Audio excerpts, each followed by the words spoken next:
Girls, a Yuri/GL anthology.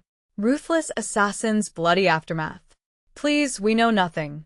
We just came because they said it was a party. Please, we don't know anything. We just came because they said it was a party. A high-pitched, trembling voice. The sound of soft whimpering, faces buried in their hands on the floor. On the heavy carpet of the VVIP suite, the two of them were playing the role of helpless prey to perfection. The target let out a haughty laugh, a cigar clamped between his teeth. This is why empty-headed dolls are so easy to handle. Stop wasting time and tie them both up. At his command, two hulking bodyguards approached, chuckling as they uncoiled the binding ropes. The very fraction of a second they stepped into range, completely off their guard. Hey! The sobbing voice instantly dropped into a cold, dry, low rasp. In the blink of an eye, the curled-up figure coiled and sprang up like a released steel spring. What about the security cameras? Smashed them all the moment we walked in. The hands that had been trembling against her face had already drawn the daggers concealed along her inner thigh. Slash. A trajectory so swift and clean it defied the ice slice through the air.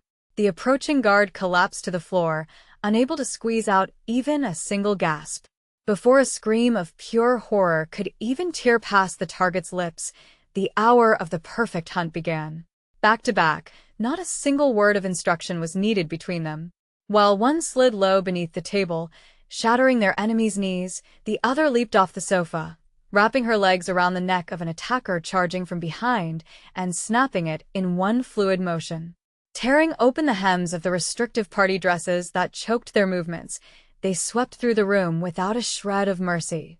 The sickening crunch of heavy fists shattering jawbones, ruthless footsteps sliding through pools of blood to slip into the blind spots of their prey, the metallic click of an empty magazine being ejected, and in that split second, the other kicked up a fallen magazine from the floor, sending it flying straight into her partner's waiting hand in a flawless, intuitive rhythm. With the mask of fragile, trembling damsels stripped away, only two merciless predators remained, running wild at the scent of fresh blood. A few hours later, in an abandoned warehouse safe house on the outskirts of the city, the heavy iron door slammed shut, followed by the hollow echo of a massive padlock snapping into place. Their dark makeup was smudged into a messy blur of sweat and bloodstains, and the heavy, jagged breaths that had yet to calm filled the empty warehouse. Crazy bastards. There were way more of them than we expected. Approaching a worn-out sink in the corner, she turned the tap on with a rough twist. Washing her bloodied hands carelessly under the freezing water, she checked the shallow laceration on her shoulder, exposed through a tear in her clothes. The grazing wound was still slowly seeping a vibrant crimson. Just then, she felt a heavy presence approaching from behind. Their gazes clashed in the mirror, eyes still glittering with undissipated adrenaline, sharp, dangerous, and wild like predators. The subsequent detailed, passionate aftermath and the adult-verified full text can be experienced on Posttype via the link in the description.